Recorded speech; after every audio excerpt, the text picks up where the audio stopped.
திறந்தது மணிக்கதவு மரகத பதுமையை இனி தழுவு இடையில விழுந்தது இளமனசு இருக்கிற சுகம் அது பல தினசு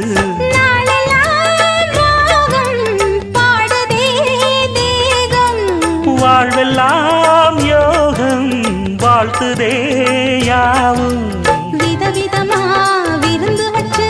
விழி வழியே மருந்து வச்சு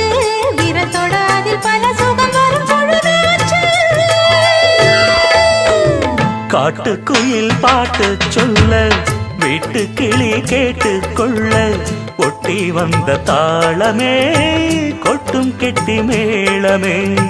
தொட்டணைக்க வேணுமே பட்டு கிளி நாணுமே காட்டுக்குயில்